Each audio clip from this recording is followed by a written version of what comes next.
been very busy lately. We still have staff out there. Yeah. How about you? Where are you originally from? Are you from Chicago? Yes. Thanks.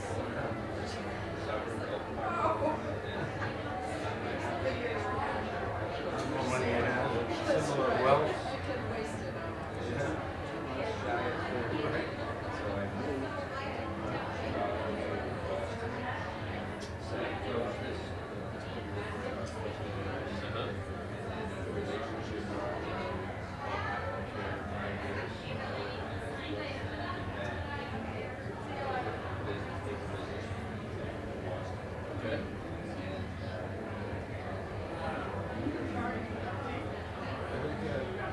It's coming back inside.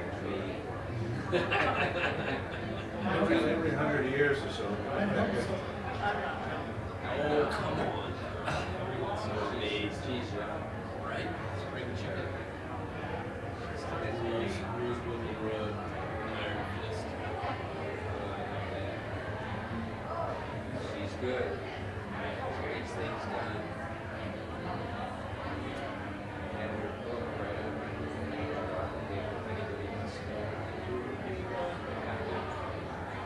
Big roads.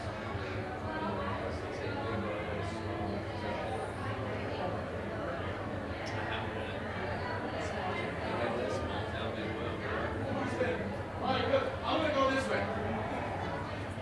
Chris Rosario. Hi. Hello. How you doing? Great. Nice to see you. Thanks for being here. Yeah, of course. Hi, Tim. Good. How are you? How's everything going? Yeah. You got it.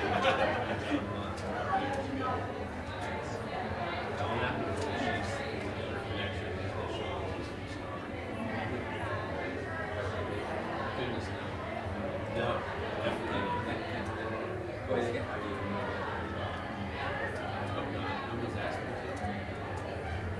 Lovely.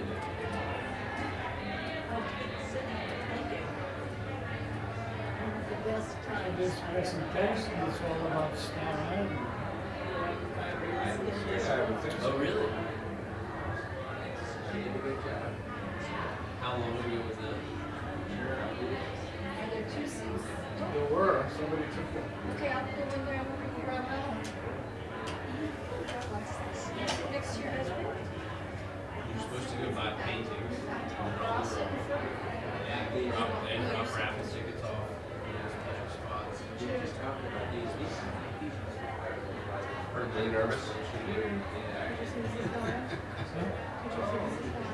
Confident. Trust her. This is true. Can I bring you something? Do you need? Can I bring you? Hi, Mrs. Dale. Play a flute? Good. Have you a nerve?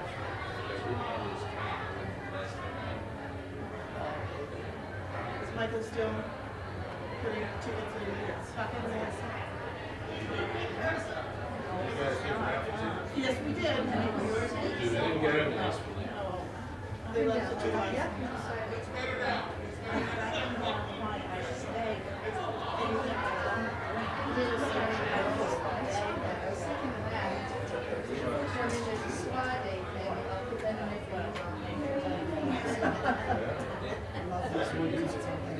It's distinguished. It's quite We're on distinguished. the runway.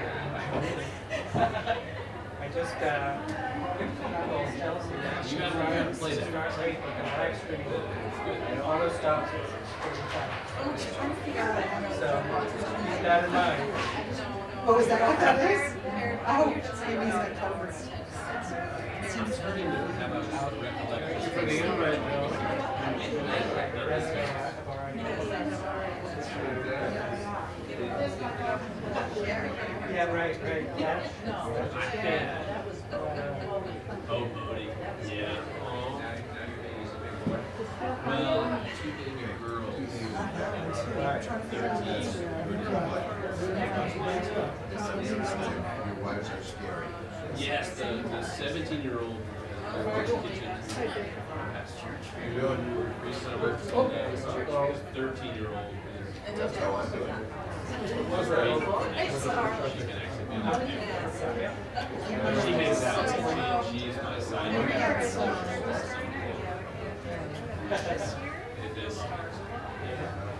Moved it away.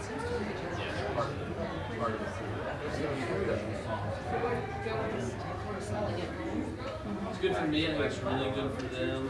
Yeah. And I'll It makes also, being away after Joe talks, you don't start standing there. my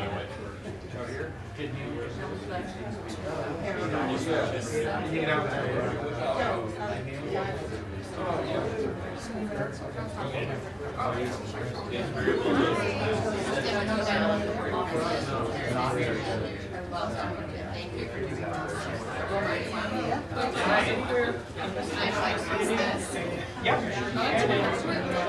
You mind holding the microphone?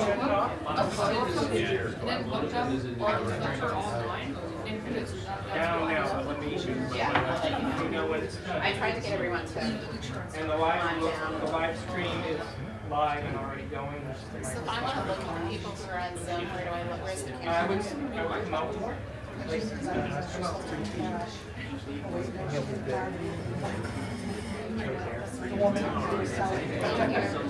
you actually lift this up a tiny bit? Just go up?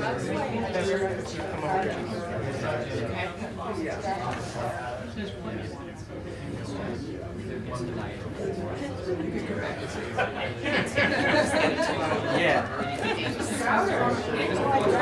Do I have salad in my cheese?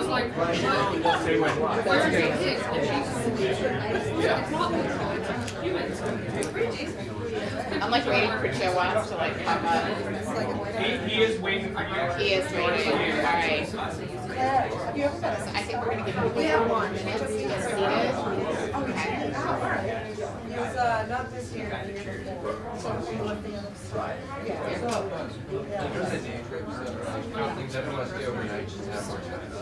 Yeah. There. And if you do want to engage, it's online.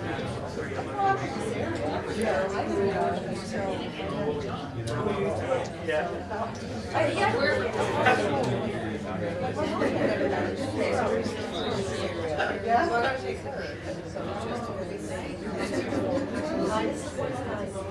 Yeah, just got sad. Hard to write for everybody, right? Big job. Yeah. Yes.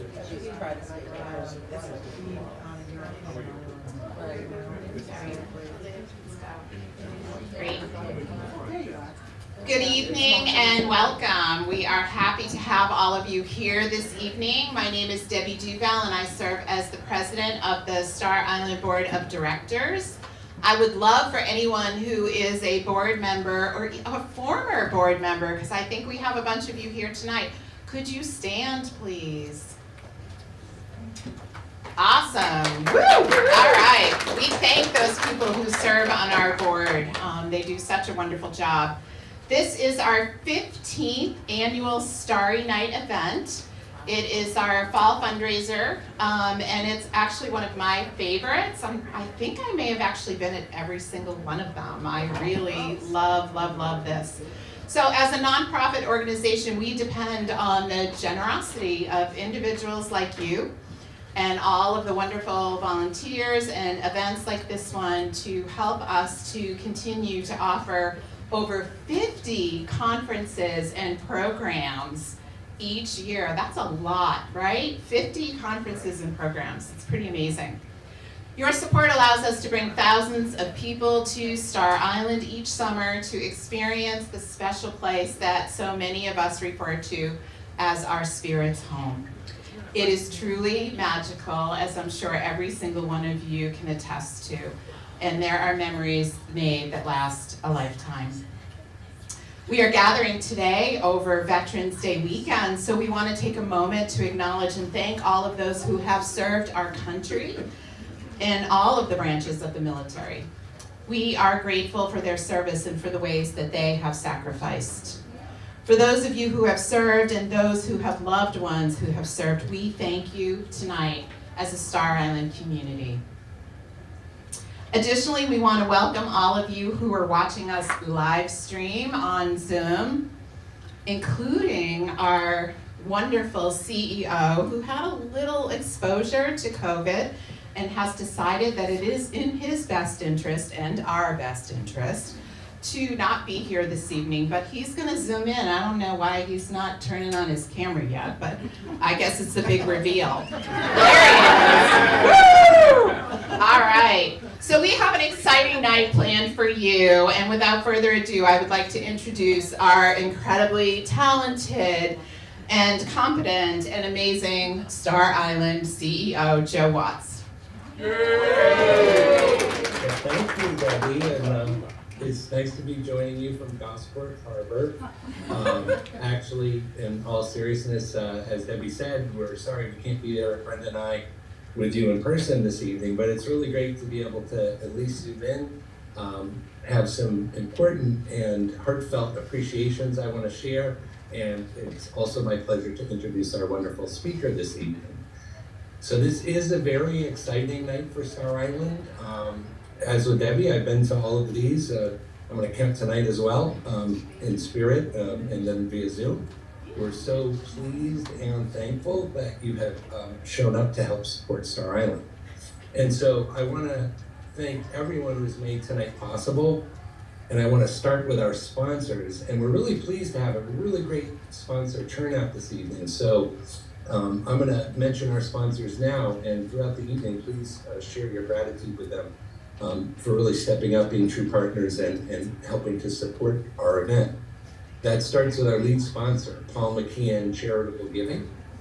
Also at the partner sponsorship level, we have Piscataqua Savings Bank, Cambridge Trust Charitable Foundation, the Isles of Shoals Steamship Company, and Cisco. I'd like to thank our supporting sponsors, Haley Ward and Fink's Barbecue, and also our friends of Star Island, including McLean Middleton Professional Association and 5 Maples Development Communications. So thanks to that wonderful group for supporting this event. We're really grateful for that, and we're so happy that so many of you could be here in person tonight. Also want to thank the many local businesses who contributed food and beverages tonight. I believe we have, they're recognized down by the food and beverages. So if you enjoy that, we're grateful for their contributions. Also would like to thank our wonderful raffle donors. We have some really incredible baskets down there in the next room, and basically the more tickets you purchase this evening, you'll hear more logistics about how this is going to work throughout the night.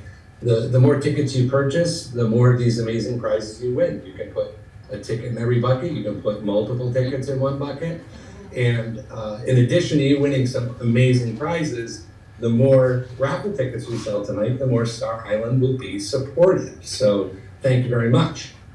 Those of you who are tuning in via live stream, please feel free to make a donation to support the annual fund online at starisland.org/donate. So thank you so much. I also would like to thank those who took on the lion's share of planning and work for this day, especially Chelsea Haskell and Kate Brady, as well as the rest of our amazing staff team and the many volunteers who are helping out this evening. So how about a collective round of applause for all those amazing people.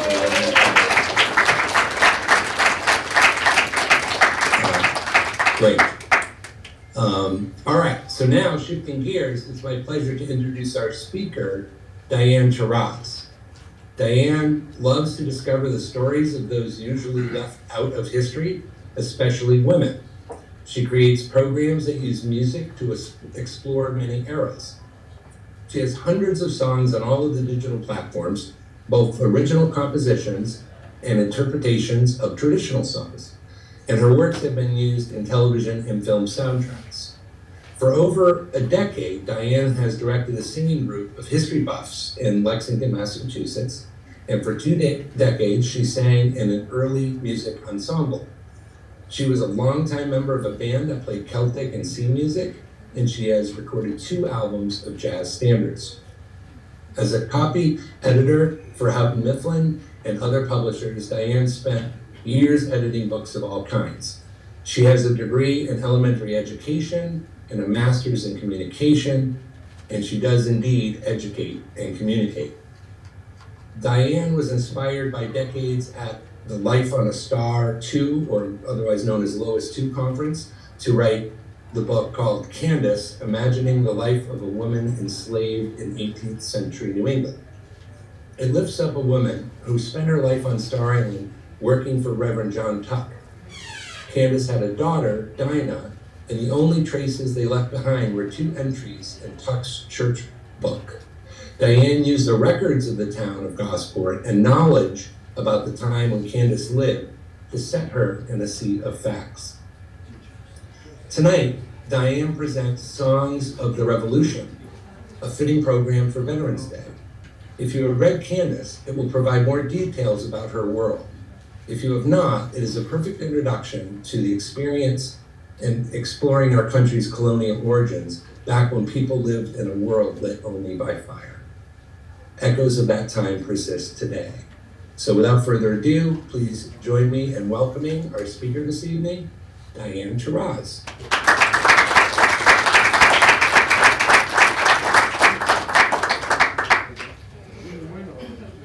First, I have to get into my cockpit here. Get all my mics.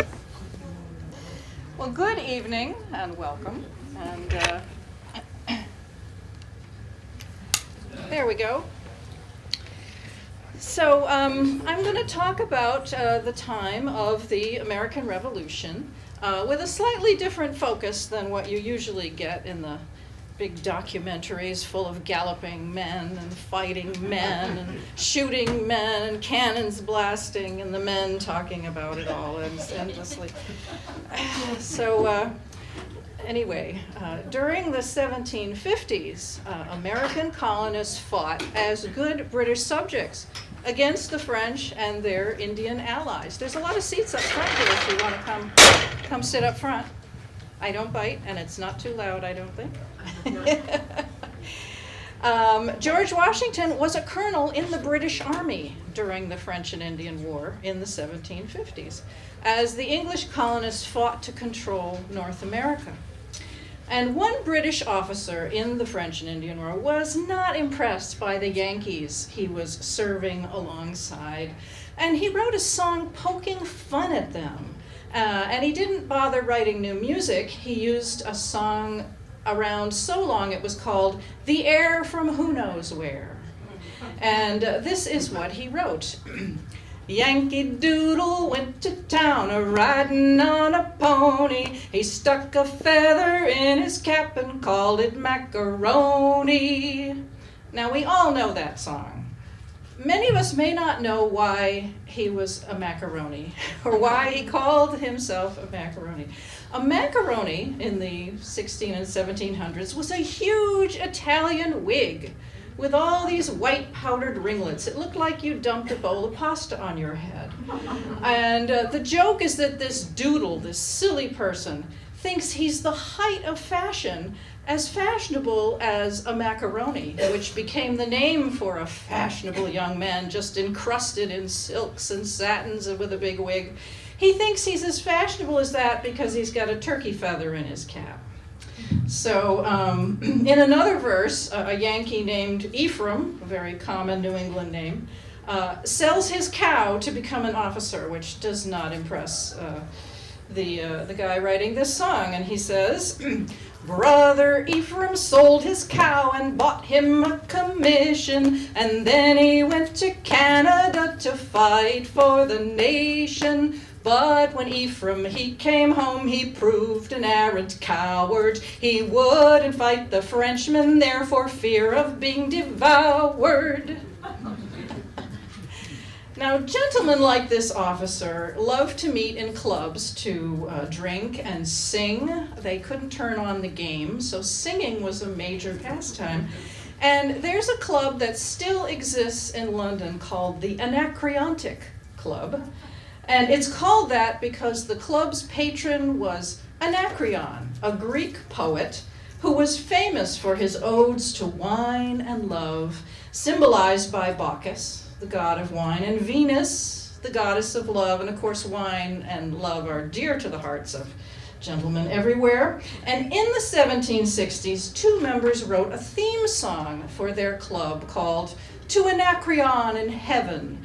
And it was about 10 verses begging him to be their patron, and it's complicated. But anyway, I'm going to give you just the first verse because the melody they wrote is still quite familiar to us. To Anacreon in heaven, where he sat in full glee, and a few sons of harmony sent a petition that he their inspirer and patron would be. When this answer arrived from the jolly old Grecian, voices, fiddle, and flute should no longer be mute. I'll lend you my name and inspire ye to boot. And besides, I'll instruct you like me to entwine the myrtle of Venus with Bacchus's vine.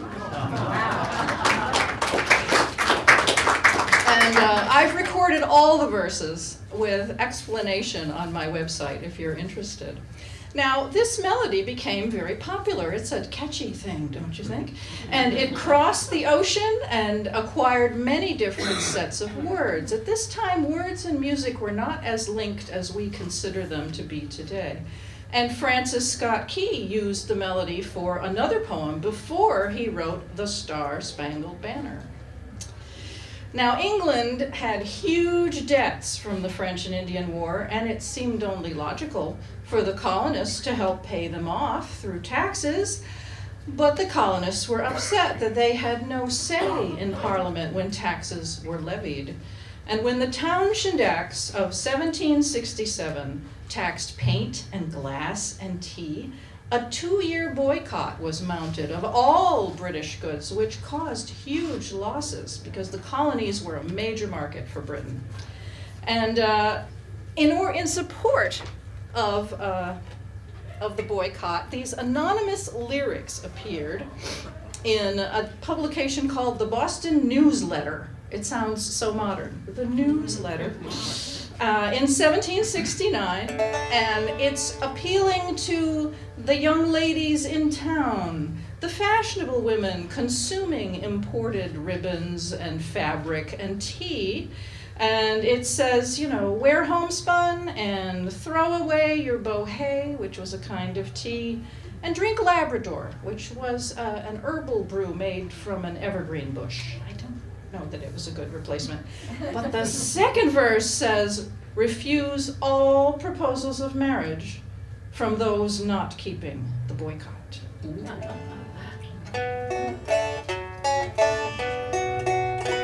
Young ladies in town and those that live round, wear none but your own country linen.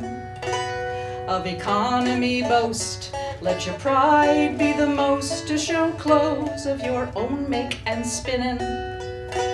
If homespun, they say, be not quite as gay as brocades, be not in a passion. For once it is known, 'tis much worn in town, one and all will cry out, 'tis the fashion.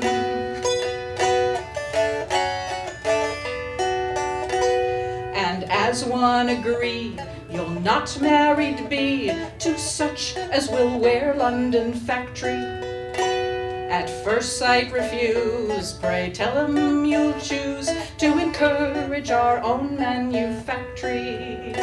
No more ribbons wear, nor in rich silks appear. Love your country much better than fine things. Begin without passion, 'twill soon be the fashion to grace your smooth locks with a twine string.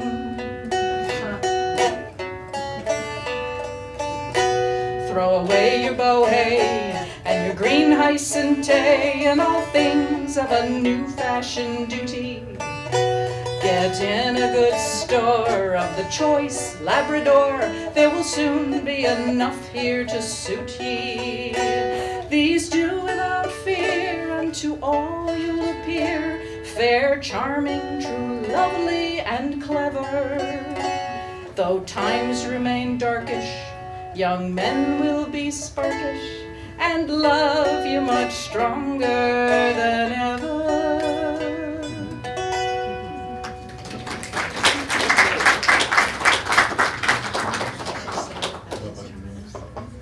Well, the next year, in 1768, British troops were sent to occupy the troublesome town of Boston. And they didn't build barracks. They ordered the residents of Boston to take in the soldiers into their houses. And the men were poorly paid and had meager food rations. They hired themselves out for menial jobs at low wages, enraging the unemployed. Does this sound familiar? There were street fights, and mobs and children taunted the troops, bloody backs, lobster backs, for their red uniforms. Sam Adams and his Sons of Liberty fanned the flames, and Dr. Joseph Warren, chair of the Committee of Safety, sent Paul Revere riding all over the colonies carrying messages. In 1770, a mob attacked soldiers with snowballs and rocks, and the soldiers defended themselves, and Paul Revere made an engraving entitled "The Boston Massacre." And it so enraged Bostonians that the British were no longer safe in their beds. So they retreated to Castle Island, which is now a peninsula, but back then it was an actual island. And while they were there, they wrote some grouchy, threatening verses and set them to a tune called The Dreadnought, saying, we're going to come back, and then, we're going to make you sorry that you sent us to this bleak island. It was March, I believe. They were not happy.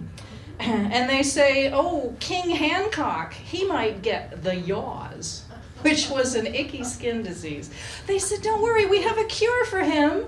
We'll give him a hard pill, by which I believe they meant a lead bullet. So, and there's a wonderful insult in the last verse of this, or the third, I don't know, somewhere in here there's an insult that you will catch. So you have to imagine I'm a grouchy British soldier camping out unwillingly on Castle Island. You simple Bostonians, I'd have you beware of your liberty tree. I would have you take care, for if we should chance to return to the town, your houses and stores will come tumbling down, derry down, down, down, derry down.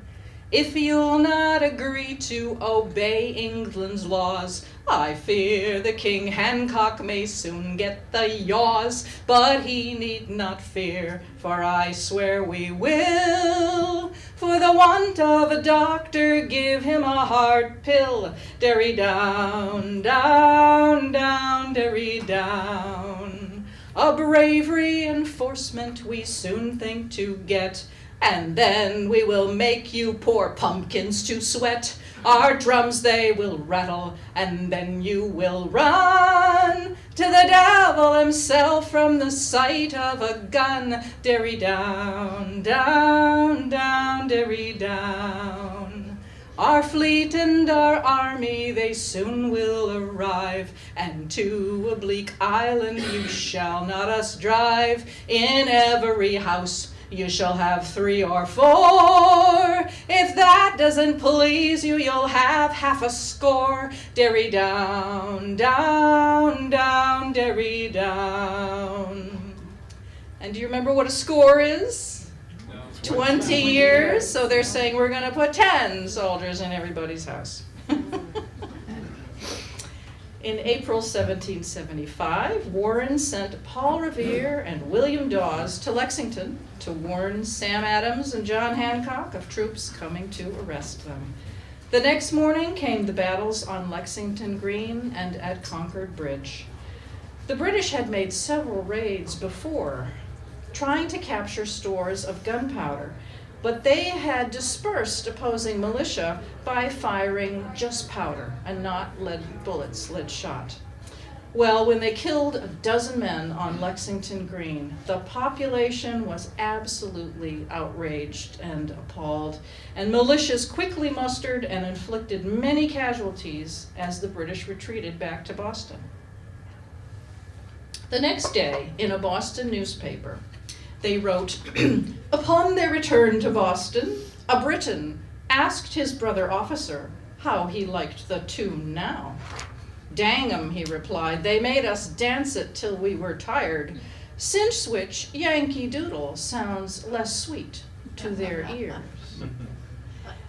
This was a new version with many irreverent verses, adopted as a marching song by those it was originally meant to insult. Now the Yankees were poking fun mostly at themselves. This song, which is so closely linked to, the American colonial times and the Revolution, it never had any political content whatsoever. It was just fun and a great marching tune. And here's some of the dozens of verses. Some of them are perhaps not fit for mixed company, but here's a couple. First we take a pinch of snuff and then a drink of water, and then we say, "How do you do?" and that's a Yankee supper. I think you're going home hungry from that Yankee supper. Sheep's head and vinegar, buttermilk and tansy. Boston is a Yankee town, sing Yankee Doodle Dandy. Our Jemima's lost her mare and can't tell where to find her, but she'll come trotting by and by and bring her tail behind her. Two and two may go to bed, two and two together, and if there is not room enough, lie one atop the other. At this time, people shared beds all the time, so that wasn't quite as salacious as it sounds. But it may also refer to the New England practice of bundling. A visitor courting your daughter might be, whoops, well, I knew that was going to happen. Now it's safe, and it's tough. The visitor might not be able to get home that night, so the courting couple could share a bed with their clothes on and sometimes a bundling board in between them. And the way that this works is shown by the statistic that over 40% of brides in New England in the late 1700s were pregnant when they got married. Now, the church didn't like this, but people generally didn't think it was a terrible thing. In fact, it was kind of a good omen. It showed that the couple was fertile. The only problem arose was if they didn't get married, then someone would have to support that child. So, and in fact, into the 1800s, if you promised to marry someone and then did not, you could be brought to court for breach of promise. A very serious thing. Well, 2 months later in June, Joseph Warren died at Bunker Hill. And the British sort of won that battle, but they lost over 100 officers, and that was a big dent in their ability to command. The news you needed a new officer had to sail across the Atlantic, and then they had to sail back. And inspired by these battles, over 20,000 men from all over New England gathered in Cambridge, Massachusetts, on the Common. They had no uniforms, and they brought their own firearms. And on July 3rd, 1775, George Washington took command of the Continental Army.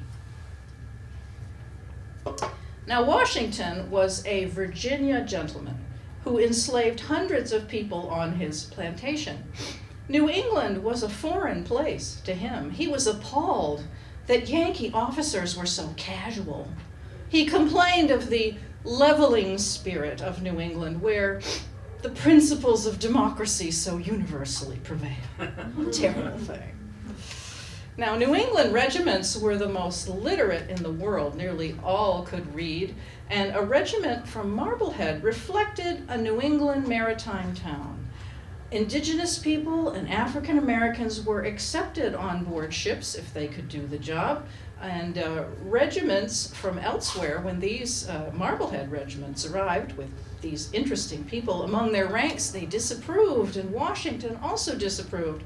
But by the end of the war, African Americans were actively being recruited, and some rose to the rank of colonel in New England. The Continental Army was the first integrated national institution in what became the United States.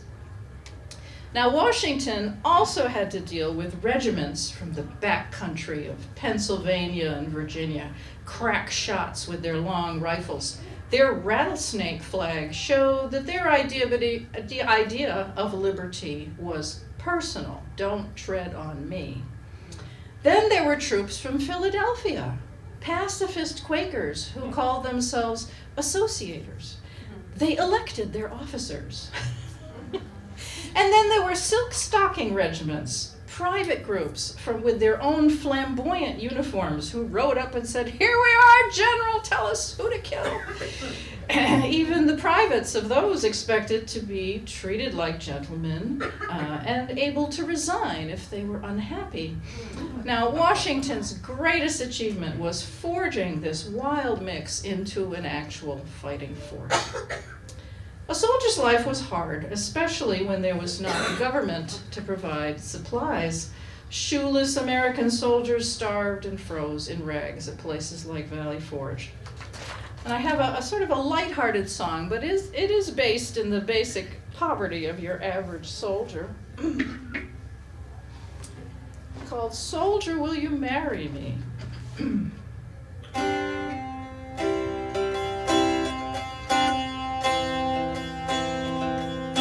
Soldier, soldier, will you marry me with your musket, fife, and drum? Oh, how can I marry such a pretty girl as you when I have no hat to put on? Off to the haberdasher she did go as fast as she could run. She bought him a hat, the best one there, and the soldier put it on. Soldier, soldier, will you marry me with your musket, fife, and drum?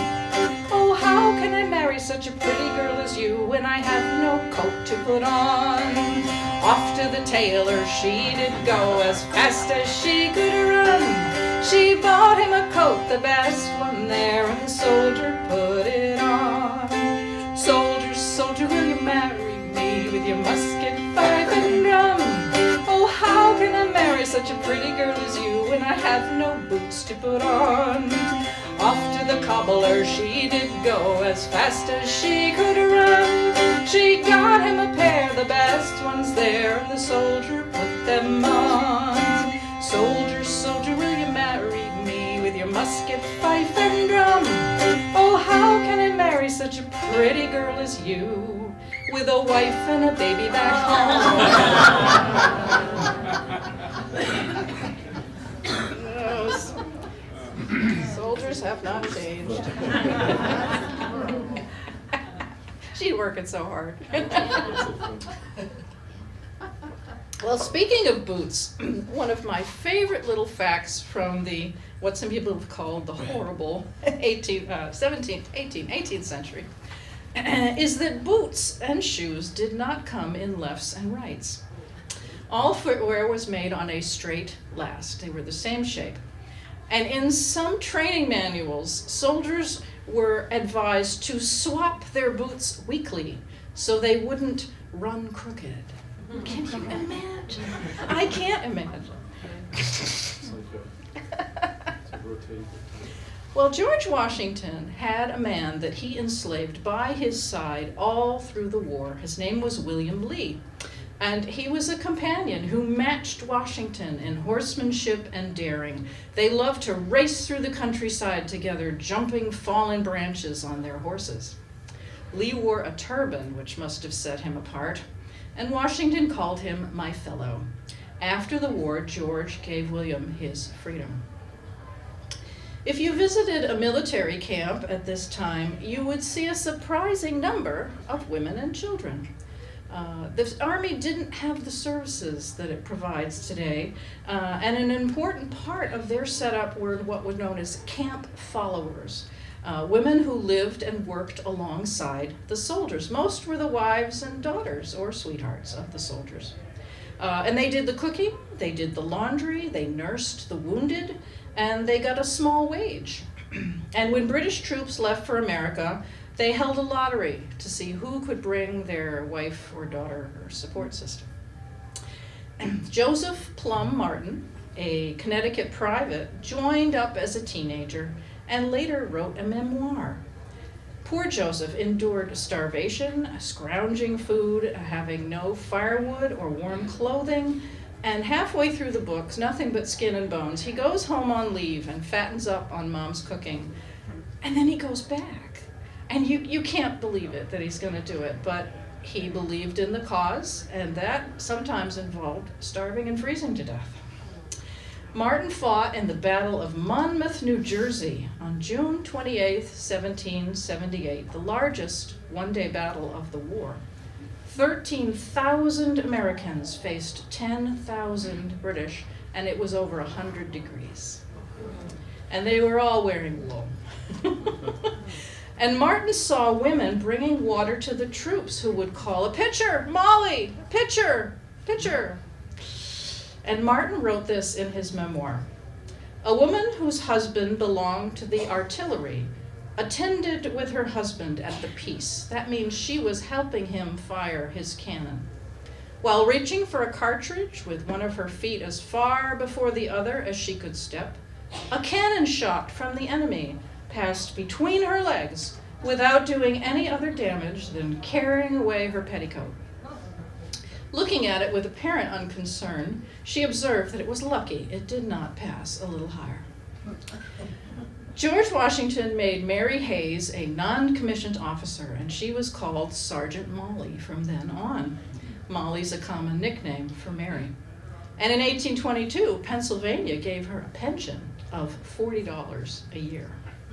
And other women became the Molly Pitchers of legend, helping their husbands or sweethearts right in the middle of battles. And we have a wonderful source of colonial music from the time in a notebook kept by a Captain George Bush. He was not related to the presidential Bushes. He didn't seem to have any children that passed on his genes. He was a paymaster in the 11th Pennsylvania Regiment from 1776 until the war ended in 1783. And he kept a notebook where he copied down favorite songs. A lot of them came from a London magazine he subscribed to called The Songster's Companion. And it kept arriving all through the war. Apparently didn't matter. The magazine made its way to Pennsylvania.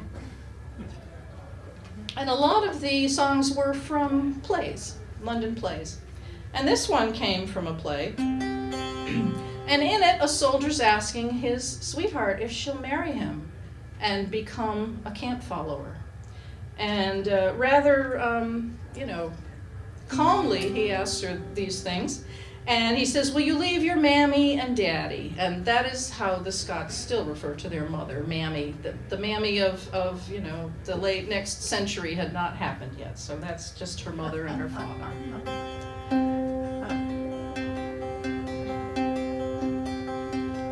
Oh, say, bonny lass, can you lie in a barrack and marry a soldier and carry his wallet? Oh, say, will you leave both your mammy and daddy and follow to the camp with your soldier laddie? Oh, yes, I will do it and think nothing of it. I'll marry my soldier and carry his wallet. Oh yes, I will leave both my mammy and daddy and follow to the camp with my soldier laddie. Oh, say, bonny lass, will you go a-campaigning, endure all the hardship of famine and battle? When I'm wounded and bleeding, then wilt thou draw near me and kindly support me and tenderly cheer me? Oh, say, bonny lass, will you go into battle where drums are beating and cannon yes, my dear lad, I will share all thy arms, and should thou be killed, I will die in thine arms.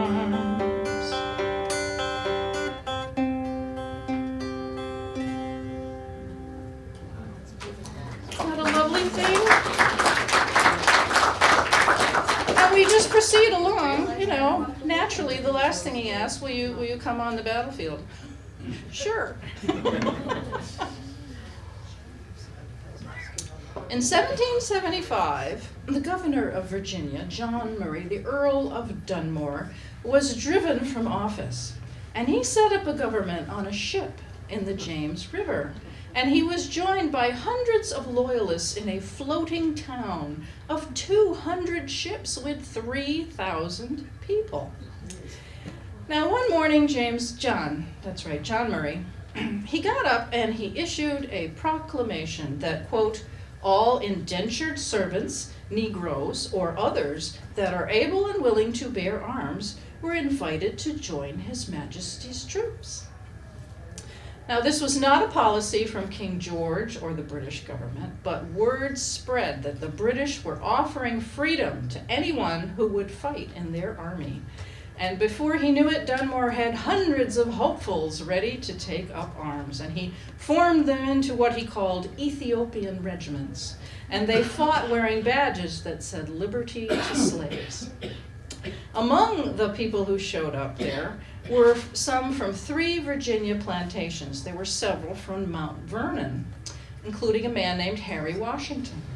There were 24 from Thomas Jefferson's Monticello. And there were several from the home of Patrick Henry, who that very year had thundered, "Give me liberty or give me death!"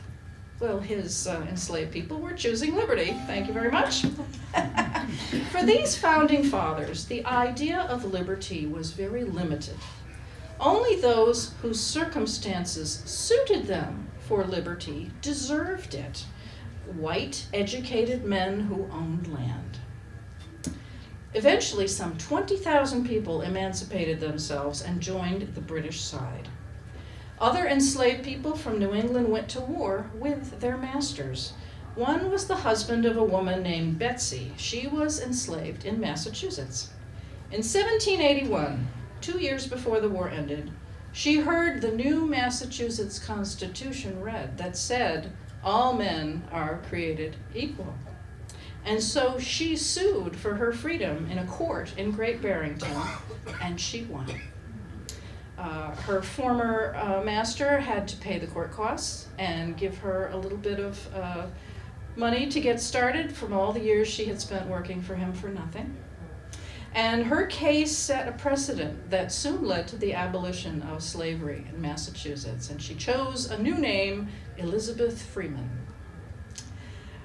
Now, her details about her life are scanty, but it seems that she was married, and her husband went off to fight in the war, and he never came back. He may have been killed, and often you didn't even hear that someone had been killed. He may have fled to freedom in Canada. Nobody knows. But here's a beautiful old Irish song that captures the feeling of women when their beloved marched off over the hill. They might as well have been on the moon after that. There were no telephones, no telegraph. If anything happened to them, if they were lucky, someone would write a letter about it. And if they were lucky, the letter might make it to them. So occasionally funerals were held, and then a few months later, someone came marching over the hill. So here is Johnny Has Gone for a Soldier. This is my next to last song. Is this my next to last? Yes. No, 2 more. Hang in there. If you need to go get sustenance to make it the rest of the way, please feel free. So we hear in this a chorus that says Shul Arun, which means Arun is my treasure. I'm not sure what the shul is, but anyway.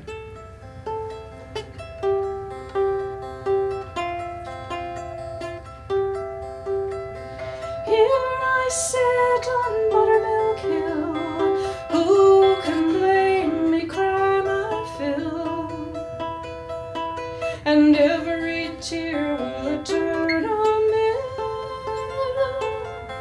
Johnny has gone for a soldier. Sure, sure, sure, Aaron. Sure, sure, and he loves me. When he comes back, we'll marry be. Johnny has gone for a soldier.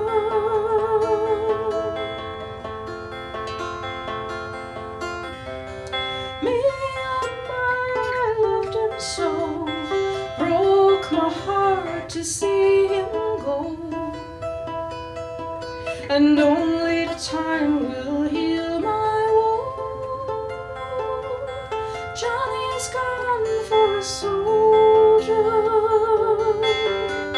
Sure, sure, sure, Aaron. Sure, sure, and he loves me. When he comes back, we'll marry be. Johnny has gone for a soldier.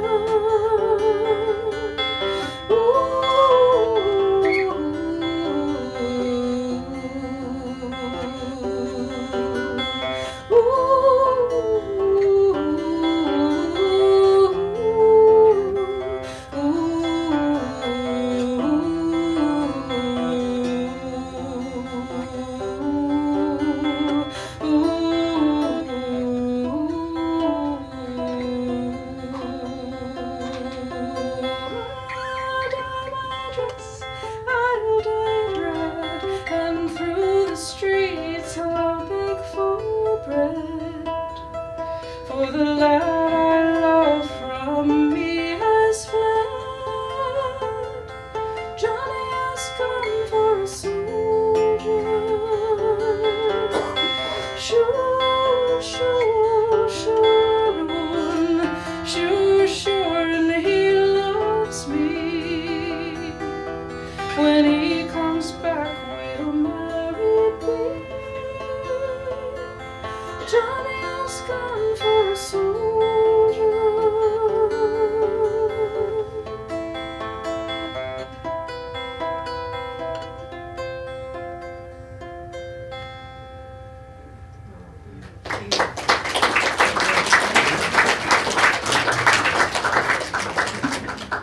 Well, in 1781, General Henry Knox wrote to his wife Lucy that Lord Cornwallis's army had piled up their guns and swords in surrender in Yorktown. And Knox wrote to Lucy that the defeated troops were not allowed to display their flags and they were not allowed to play Yankee Doodle. 2 years later, the war finally ended. And there was a period of tremendous political and economic confusion that followed that before a country actually got formed. Many complained that the revolution had made servants unwilling to defer to their betters. Now, the final peace treaty did not keep Lord Dunmore's promise.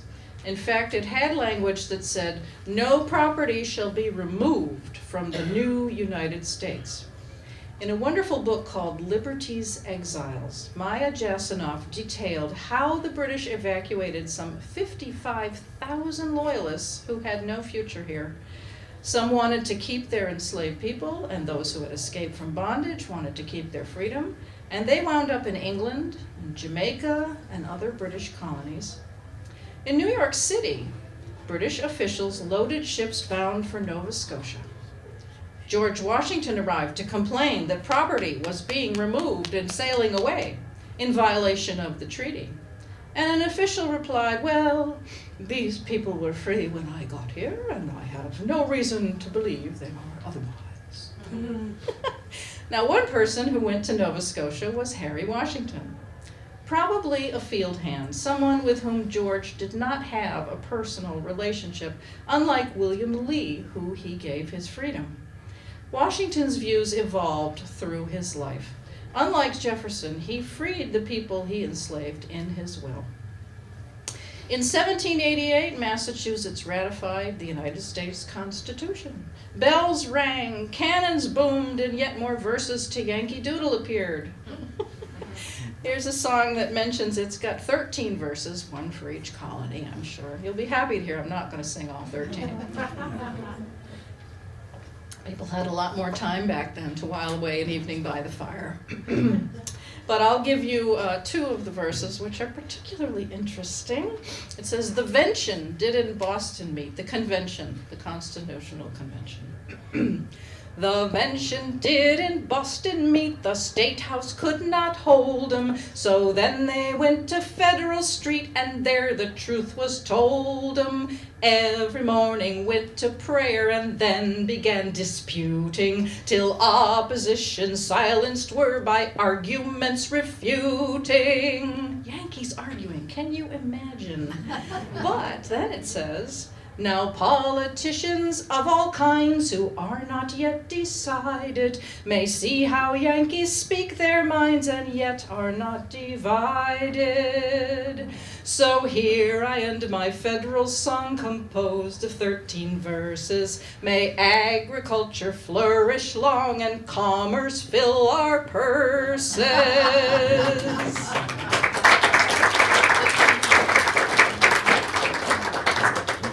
Well, after the war, most soldiers went home, but an insurgency went on for a couple of years as bands of loyalists raided towns and caused a lot of trouble.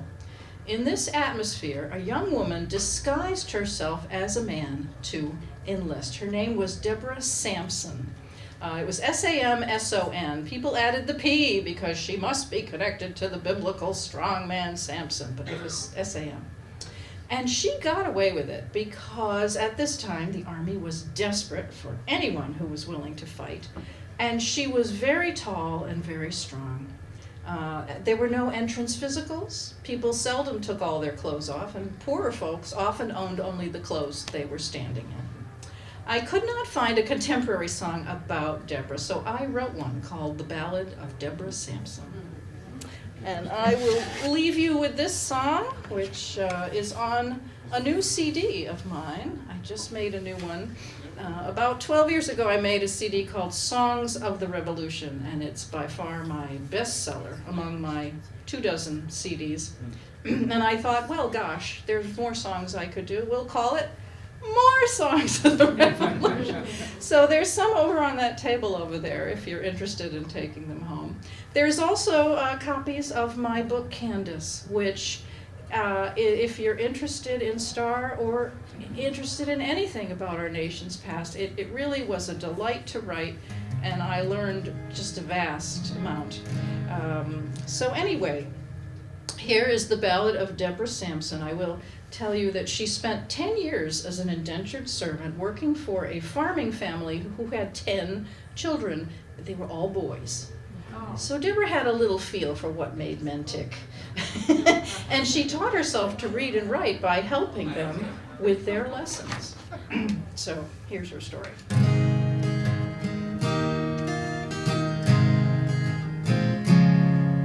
Oh, Deborah Gannett is my name, but my maiden name was Sampson.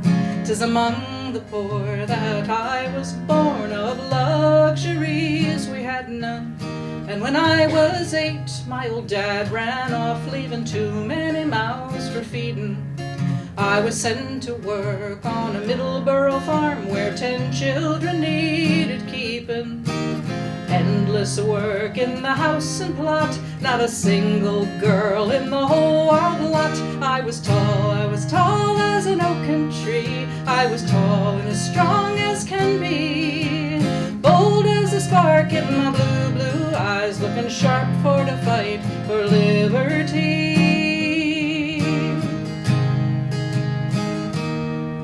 Well, I grew up fast and I grew up strong, made those boys walk a narrow line. When they came from school, sure I was no fool, all their lessons soon were mine. And at age 18, when I left the farm, I was working at the school. And I wove and spun all around the town after teaching the golden rule. It was 2 long years since the war began, and I longed to fight just like any man. I was tall, tall as an oaken tree. I was tall and as strong as can be. Bold as a spark in my blue, blue eyes, looking sharp for the fight for liberty. How we all did cheer when we heard the news that at Yorktown we had won. But the blasted Tories, they would not quit, and the fighting lingered on. Oh, they cried for men faithful to the end, and I felt my heart a-stirring. Why should I stay home when my country needed its newborn rights securing? I put off my skirts, made myself a pack, signed a made-up name, and I ne'er looked back. I was tall as an oaken tree. I was tall and as strong as can be. Bold as a spark in my blue, blue eyes, looking sharp for the fight for liberty.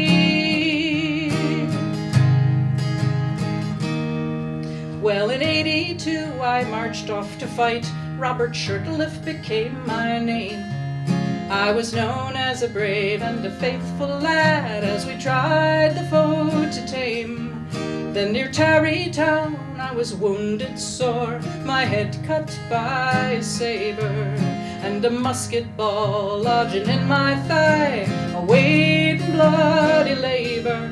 When the cut was stitched, I away did come, did the rest myself with a knife and a rum. I was tall as an oaken tree. I was tall and as strong as can be.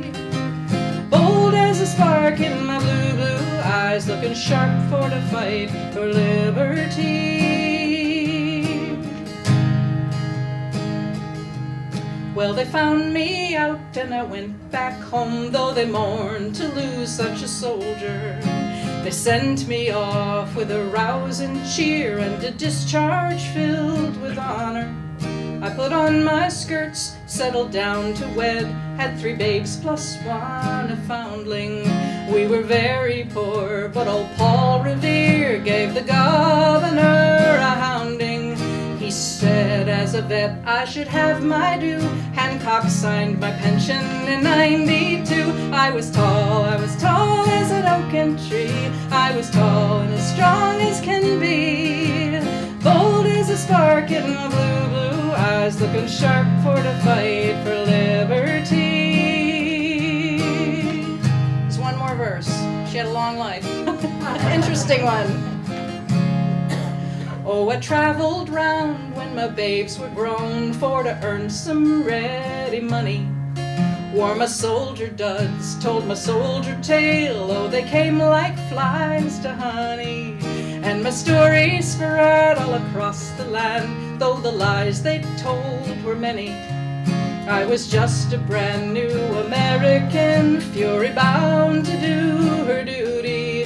And as I grow old, how I oft recall the adventures I'd ne'er trade at all. I was tall as an oaken tree. I was tall and as strong as can be. Bold as a spark in my blue, blue eyes, looking sharp for the fight for liberty.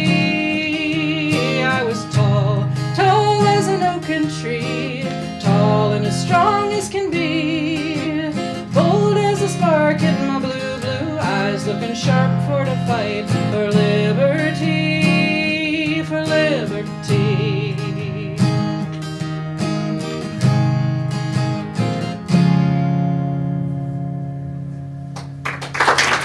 Thank you.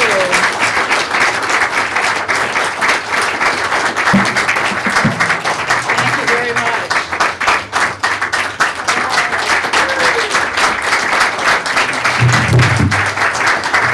Thank you. Usually at this point I say any questions, but perhaps this is not the right sort of venue for that. I think if we have about 5 minutes. Oh, okay. Okay. Probably the number one question is, what is that I dropped on the floor? I have a question. Yes. I have never seen a painting depicting women on a battlefield with the men. Is Well- that something that exists? or- Well, they weren't carrying guns. They were support, you know. But you can certainly find some very heroic pictures of Molly Pitcher, you know, standing there with her, usually her bodice has come awry a little bit to add interest, and her poor husband has been slain, and she's holding the cannon ramrod. You know, you can find these pictures. But, you know, that song shows that, you know, the camp followers, I mean, they had a reputation, camp followers, as just prostitutes following the money of the soldiers. And there were some of those too, but definitely, you know, their role has been, you know, kind of erased. So this, which I dropped on the floor, but it's pretty tough, was sold to me as a dulcimer guitar. They said it was irregular, and I thought, well, that's good. I want it a little bruised up. I was looking for something like this because in the 1700s, women didn't generally play gut string guitars, which were called Spanish guitars. They were kind of in taverns played by rowdy guys. So if you were well off, you might be given an English guitar. It was like a lute with a long neck and wire strings. I think it sounded just like the Appalachian dulcimer here, but this was much more the shape. And when we know in their diaries that Ben Franklin and Tom Jefferson gave their daughters English guitars, you know, for their birthday or Christmas.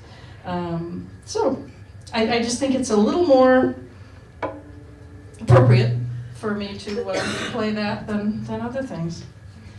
So, anything else? All right. It's attached to the... Oh, well, I will just come close here. Yes. So as Diane clears off everything, I'd like us all to, again, thank her so much for coming tonight. Thank you, Diane, for sharing your words and your wisdom and your musical gifts. We so appreciate you. Thank you. I am Christina Willie McKnight. I'm the Island Minister and the Beloved Community Project Manager here at Star Island, and I just have a couple of logistical details I want to share with you all as we move into the other room. So one is that I know we have some folks who are watching online tonight who have asked about donations. If that's something you would like to do, and you're online, we have starisland.org/donate, and that is part of the way that people are helping us out with this fundraiser and helping us. I thought I made that noise. That was terrifying. No. Helping us on Star Island do all the things that we do. And to that end, as you all move into the other room, we still have lots of food and drinks available, and we are still having our raffle going on. So I wanted to give a little bit of information about that. Our raffle tickets are one for $10, 5 for $35, or 10 raffle tickets for $65. And I'm gonna let you know now that if you spring for the $65, it comes with a free Gosport Regatta t-shirt or sweatshirt. I know you all remember the Gosport Regatta vividly from 2023. And so we do have some leftover merchandise from that glorious event. It was underwhelming. 3 of you got that, really? We had a hurricane. But we are glad to be able to offer those as an opportunity for people to get some great merchandise from Star Island from our regatta. And I want to let you know that we'll be drawing those in just, the first round is going to go in about 20 minutes, 20 minutes at 7 o'clock, and the second round is going to go at about 7:15. There are wonderful things there, so please be sure to get your raffle tickets and pop them in there. And in whatever one you want to do, you can always use the great trick of seeing which one doesn't have as many tickets, up your chances a little bit, play your odds. And we will be drawing those in a little bit. So thank you all for coming tonight, and I'm so glad you have joined us, and I look forward to visiting with you for the rest of the evening. Thank you.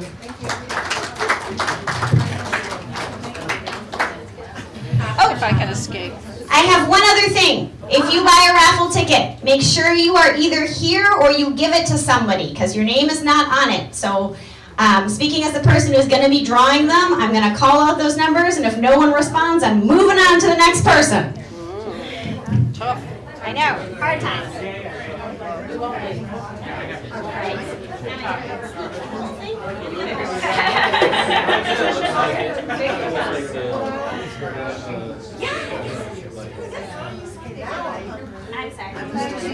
I'm sorry. It's not that big. It's about the same as yours. You're not. It's a dulcimer. Well, it's the same thing now. Yeah, It's the yeah, same thing. it's all blended together. Exactly the same. I'm listening. Oh, yeah.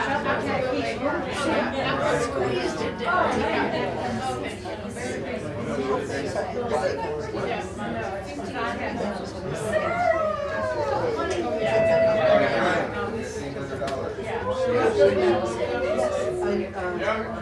I don't see a single face here already.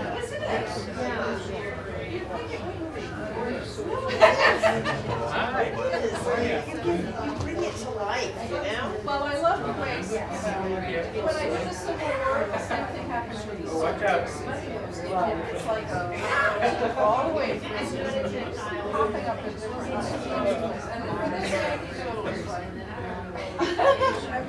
This has been really, Yeah. Well, when I got this great book of letters from fascinating, and she was his brother. And when she married him, she never saw him. And then she went away, almost all their early married life, they had a little girl. And she was smallpox. And he wrote her this lovely letter. He said, well, I hope you get done with your scars yet when it's Yeah. But then, yeah, he wrote to her and said, they couldn't show their flags. Bring it back there tonight. Well, that's really cool. Yeah, cool, yeah. I was gonna say, this is really fun for us. You know, it's many times it's been stories. Program. Well, they've been, Yeah. one of my most recent is House of the Rising Sun. The history of Constitution. I came up with it a couple years ago. I'm never gonna get to do it, so my church will. Really? I'm gonna take them back to Greece, we go all the way through time. In Arlington. And there's a Right? yes, there's a surprising also. The word, Yes. we just had it in the news. Yeah. Amazing.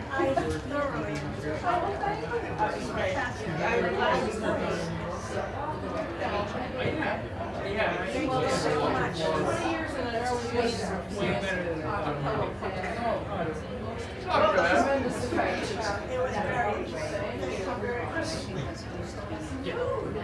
Vibrate that.